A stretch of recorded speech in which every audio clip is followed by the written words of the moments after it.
Hello everyone, my name is Lowko and it's time for another professional match of Terran versus Zerg. And what I got for you today is a match right here on Blackpink LE. Spawning in the bottom left hand corner of the map and playing with the red Terran SCVs. He's from Mexico and he goes by the nickname of Special. And his opponent in the opposite corner, playing with the blue Zerg drones hailing from Finland, we have none other than Cyril.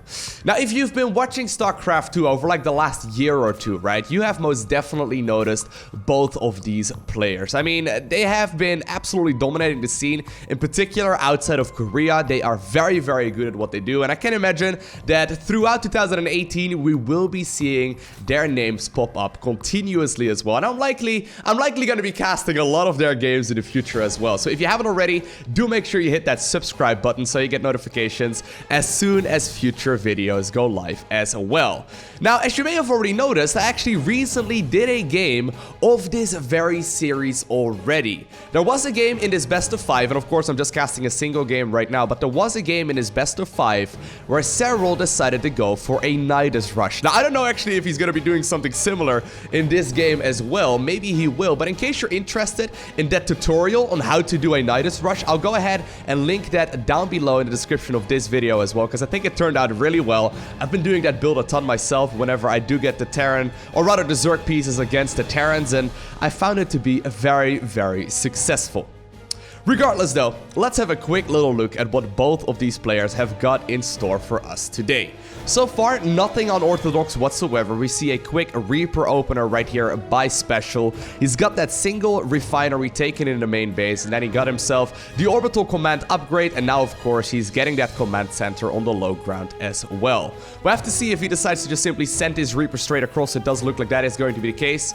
Even following it up right now with a single Marine, this is something we have been seeing quite a bit more in the Terran versus Zerg matchup recently, just because a lot of Zerg players have been opening up with a spawning pool first, and if you run the first couple of Zerglings to, for example, the bottom right-hand corner and then towards the natural, if that Marine isn't there and the Reaper is scouting on the other side of the map, the Zerglings can actually kill the SCV right here, and that results in not only in a delayed expansion, but of course also a supply block for Terran players. So just to make sure that he's not going to be caught off guard, he decided to go for that Marine. Now, of course, in this particular instance, we already found out that this is not going to be the case in this particular match. We do see that hatchery first, a little bit of a skirmish here back and forth.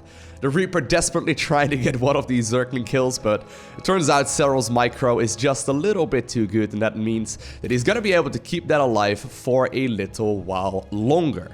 Now, here's another recent development. Zerg players have really started putting an effort into getting these creep tumors up as soon as possible. So, the first queen that popped into the main did decide to go for a queen inject, but the one that popped into the natural immediately went for the tumor instead. That allows this super quick third base that we already see coming up here for Cyril to be taken a little bit earlier, and therefore also defended a little bit earlier with the creep spread. Look at that. That one already once again, right, putting up another tumor. Very, very well done. I quite like this though. It's these subtle developments that really do make a big difference. Cyril though just gonna continuously make more and more queens right now, and he's definitely one of those players who really does like the queen play. He's been known to go up to like 8 queens regularly, just whenever he feels like it. It's very powerful in general, but we'll have to keep an eye out on exactly how many he decides to go for in this particular match. Now, as you may have already noticed, the factory has indeed finished up on the other side. We do also now see that Starport producing a single Liberator. So Special is going to try and play the harassment-based game with the 1-1-1 kind of style. But now with that Tech Lab also researching the Stimpack upgrade, it is clear that indeed he is going to be playing that bio-based Terran style. And Special most definitely is going to be going for a rather aggressive version of it. Now, he could just simply go for Stimpack and then cancel it. Yeah, look at that! Wow, okay. I was just making this as a suggestion, right? But this is something that is really quite cheeky. So that scout right there from the Overlord essentially determines what style Zerg wants to go ahead and play. And look at that, we see a Roach Warren, but no Baling Nest just yet. There is a 1-1-1 style, but Special is actually going to be switching over towards Cloaked Banshees, and he may very well decide to play a mech-based game instead. I mean, the quick stim pack right there would be a very normal one to go for if you decided to go for, you know, a marine-based army. Special is very well known for playing that marine-based army as well, so it's not all too uncommon for him to go ahead and do so. But he's just playing that mind game. I love it. Something that we have seen a lot of in StarCraft, but in particular over like the last year, it's been so much more common. Now, there are a lot of Hellions out, however. It looks like the Queens are successfully dealing as well with this single Liberator. Even though there aren't any Spore Crawlers up just yet. And this may become, well, there's a single one finishing in the main, but this may become a bit of an issue as, of course, the Banshees are gonna be roaming this map very, very shortly. Roaches now, though, made their way across. They have realized that there are an awful lot of Hellions. If you're gonna be playing Bio, this seems like an extreme amount of Hellions, right? And even the Banshee now is forced to return as home as well, so I think that Serral knows that he is going up against a bit of a mind game. And while one more Hellion will have to pay for this with its life, all of the Roaches end up dying. Now, Serral, producing 3 Evolution Chambers all at once? Is he gonna go for the Trevo upgrades? Where you get triple Evolution Chamber and you start researching all of the upgrades? I don't really know if you can go ahead and afford that, but regardless, the Hellions have now once again made their way across. +1 missile is still being produced actually for Serral, so he's probably just simply making the assumption he is going up against mech right now, even though he hasn't quite confirmed exactly what was going on, although he did see the liftoff just barely, so maybe he has a slight inkling that this is going to be the case. But regardless, Serral is just simply gonna go for his upgrade-based style. He's getting all of those drones, and that is what makes Serral such a scary player. I mean, even though he's been under a lot of harassment, right? And apparently a single drone just ended up dying in the main base. He's had a lot of Hellions to deal with, but so far he hasn't really lost a lot of workers, and that's what really makes Serral so very scary. He's very well known for playing a super nice halt right there actually by the Terran player, but he's known to play this super aggressive style after he plays himself into the 80 worker count, and 80 workers is where Zerg can just simply go ahead and easily regenerate the armies as well without really any kind of issues whatsoever.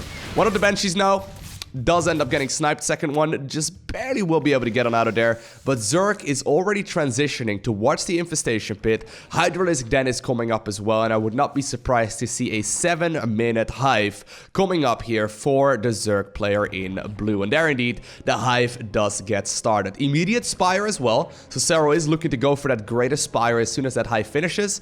And that does indicate we are looking to play the ultimate late game kind of style already, even though we're only a couple of minutes into it. Now, these Hellions, though, they've managed to sneak by. I do not see any Zerglings out on the map right now. There's only a single one. The Queens are also not in position. These Hellions can finally maybe start dealing a little bit of damage. Special is committing now. He's gonna try and run them straight into the main base. More Roaches just about to finish. The drones are now also pulled off the line, and while 4 end up getting roasted so far, and 2 will have to join that as well, reasonably well neglected right there by the Zerg player. Nothing all too critical just yet, as Serral decides to just simply go ahead and take a 5th base as well, because apparently he is feeling confident. In the meantime, though, the mech switch is in full swing, and I actually love this. Look at that. Special's not only going for the mech style with siege tanks and liberators, but he's already getting himself the ghost out as well. This is something that we have seen a lot of in recent times, but hold that thought, because once again, Hellions are making their way into the mineral line. Drones are starting to fall now, right? Drones are really starting to be in a little bit of trouble. These Roaches just simply not fast enough to keep up with all of those units. 7 additional drones, 9 in total, and maybe another round will end up dying. Not quite the case, and I think that the Banshee was just dealt with as well inside of that main base, as the Queen just picked up her 2nd kill. But all things considered, right, these drone kills are starting to add up. Early game defense was absolutely spot on. All of a sudden, a couple of minutes later, 18 have fallen. Blue Flame is available right now as well, though, so it's absolutely obvious that there are going to be a lot of mech-based units out on the map. But once again, the Hellions come in. Blue Flame is great at hosting a drone barbecue. And I think that indeed, this is starting to be a bit of an issue. 17 additional workers going down. Liberator harass not done just yet. And while the Greater Spire is now morphing in, Special, for the first time in this game, has really secured himself an upper hand when it comes to the economy. I mean, he's likely going to try, well, this SCV will definitely not live to tell that tale.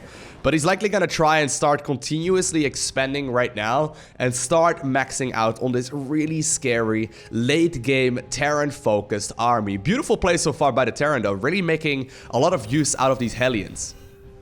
Once again, right, the Roaches and Hydras trying their very best to close the distance. A couple of these Hellions end up falling.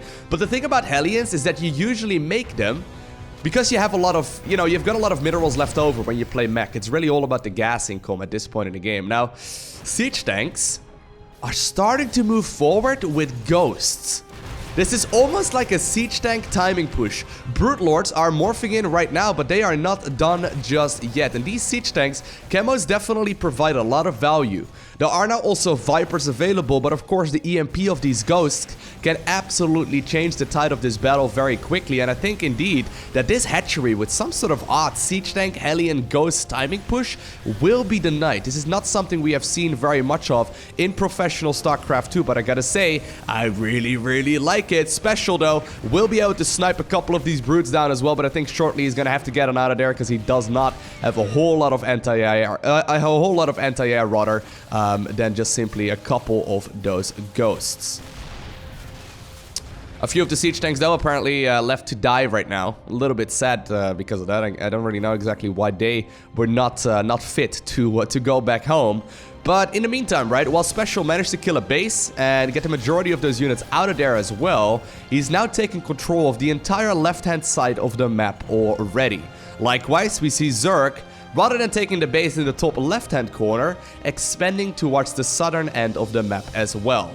A single Liberator now, though, will confirm indeed that this base is up and running. However, while the Hellions and the siege tanks once again are trying to make a move across the center of the map, they are met with Roaches and Hydralisk as well. Smart Servos upgrade, now even coming up here for the Terran player. That is an upgrade that allows these Hellions and Vikings or whatnot to transform between their modes a little bit quicker.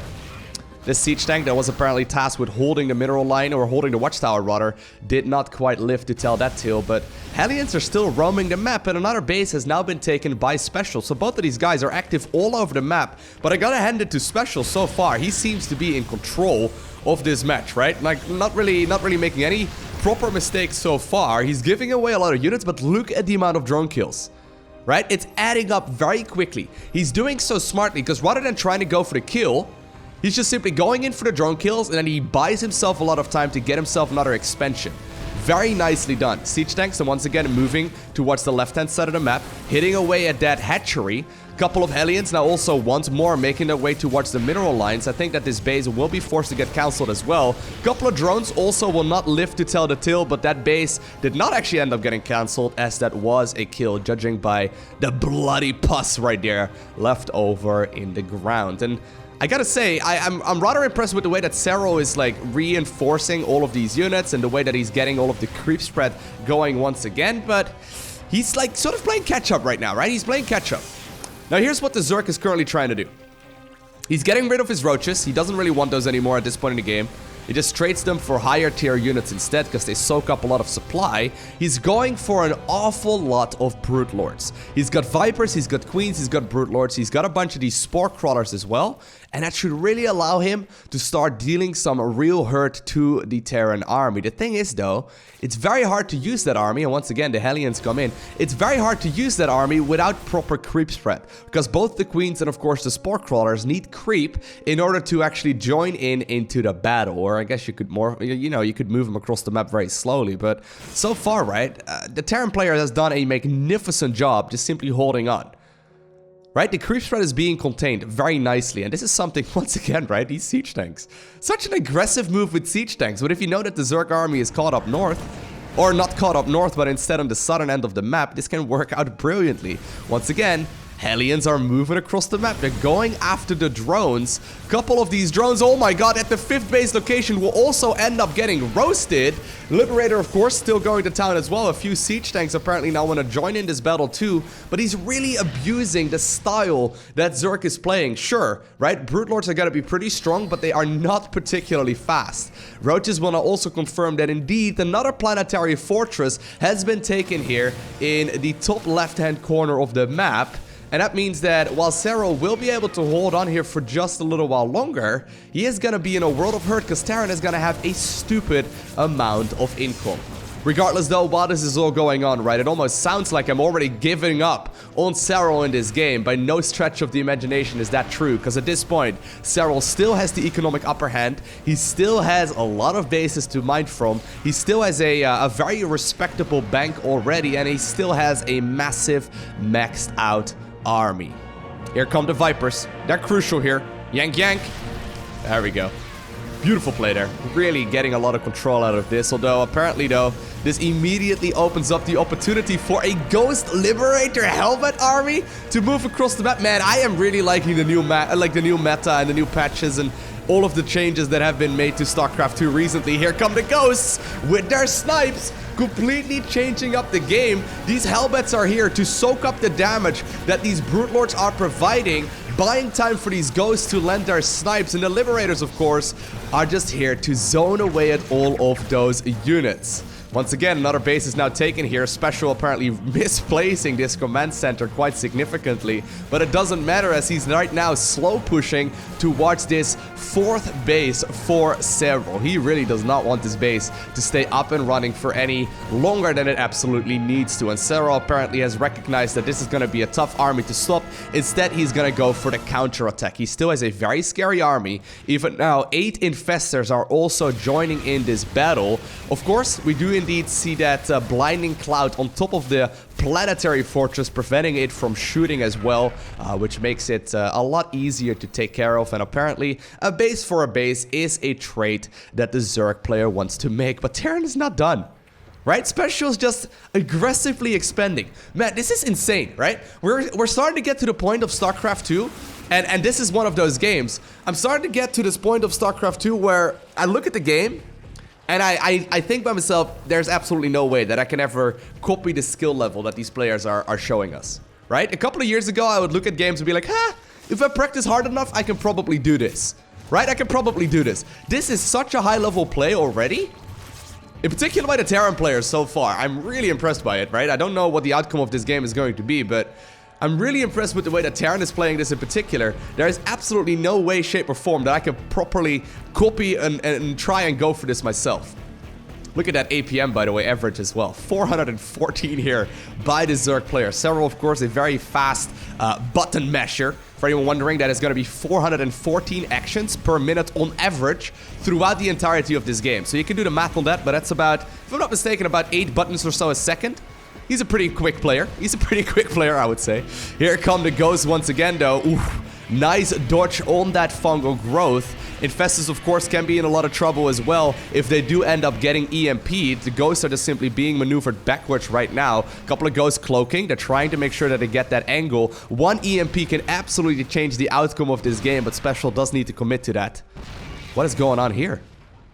You see that little line over there? I have no clue what that was. A little bit of a graphical glitch, but the amount of Liberators available now and a couple of these siege tanks inching forward towards that base, I gotta say, this is starting to look a very tough game for the Zerg player to win. Vipers, once again, regenerating some of that much needed energy. They will be able to get it very rapidly as well. Oh my god. Of course, right? Going for the fungal growth not only damages and slows down these units. Oh, the micro with the medeffects. It doesn't just damage the units, it also reveals them. So all of a sudden the Brute Lords can easily start dealing damage to it. Broodlords, though, trying their very best to hold on. Ghost, once again, going forward with their snipes. They're trying to get all of these brutes out of the occasion, but they do have a lot of HP. Hydra's trying their very best as well to close the distance, but these Liberators are right now slow pushing forward. Broodlords are desperately trying to see if there's anything else left to shoot at. It turns out there's not, as literally every single one of these ground units, with the exception of these Ghosts and now the reinforcing Hellions, have ended up falling. Interestingly enough, a very few amount of Corruptors so far in this game. Every single last of them, I believe, have been used to morph into Broodlords instead. We do see Cero now focusing on a lot more Hydralisk, and I think they are going to be the unit that he wants to use to get rid of all of these Liberators. Still, though, Special is...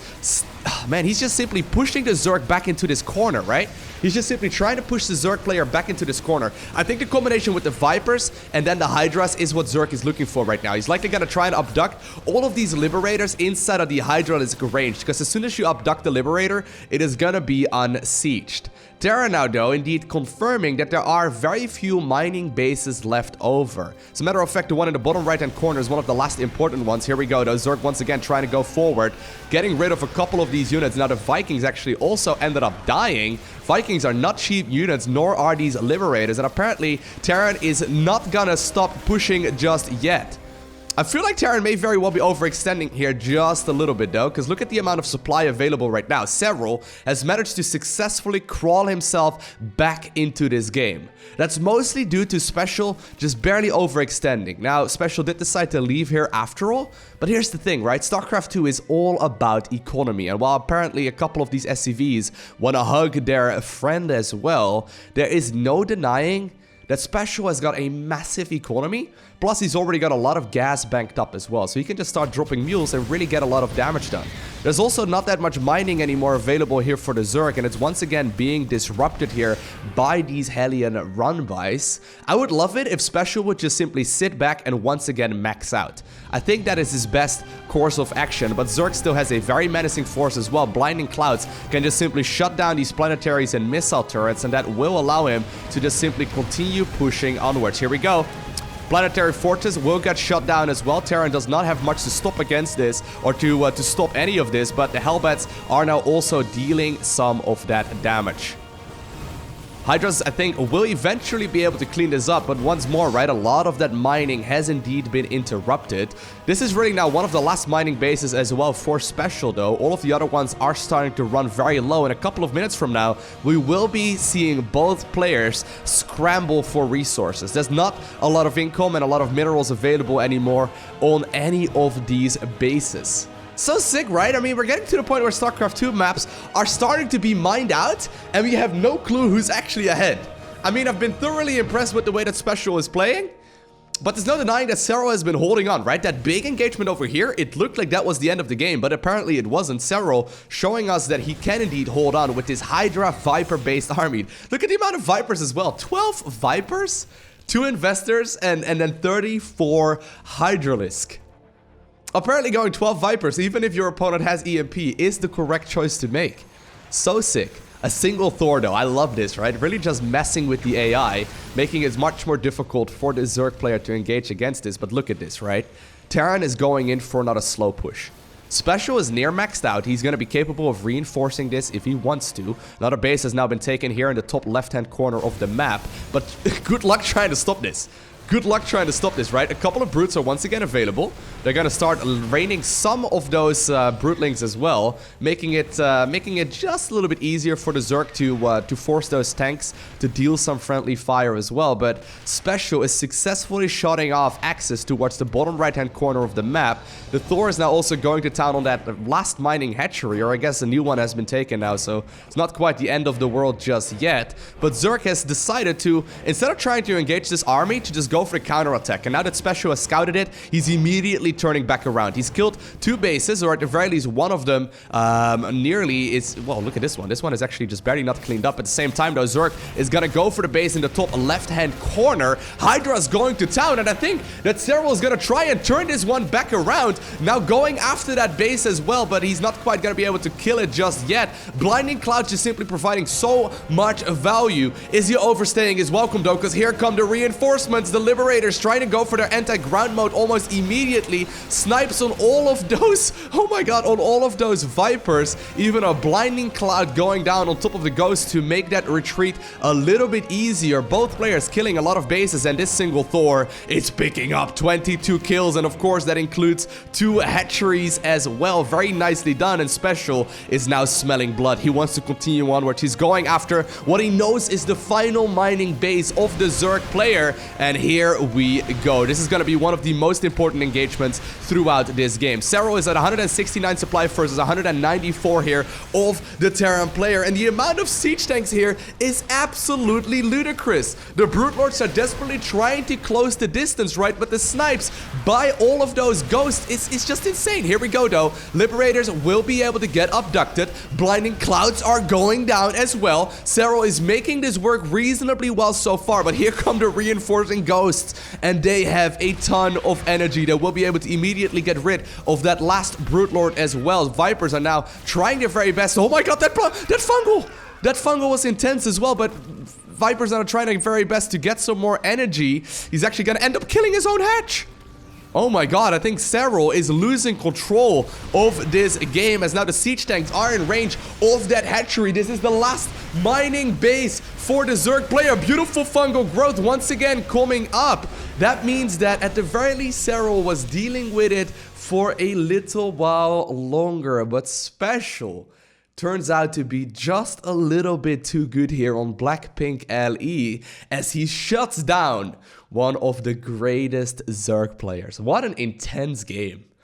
My god, that was insane. That was so sick, right? Do you get what I mean? Like, sometimes you look at games of StarCraft and you see pro gamers win with like 8 gate adepts, for example, against the Zerg, and you're like, well, okay, I can make 8 gateways and, you know, warp in a bunch of adepts and try and win the game. But in this particular match, I mean, what are you gonna try and do? Like, somehow, some way, start ramming like 15 keys a second near the end of the match and do run-bys at 3 different locations and push with your main army, all the while macroing and expanding continuously as well? The skill level needed for these kinds of games is absolutely ridiculous. I hope you enjoy watching it. This, if anything, right? If anything, this makes me more excited for the future of StarCraft 2 than ever. Because imagine if the game is already at this level right now.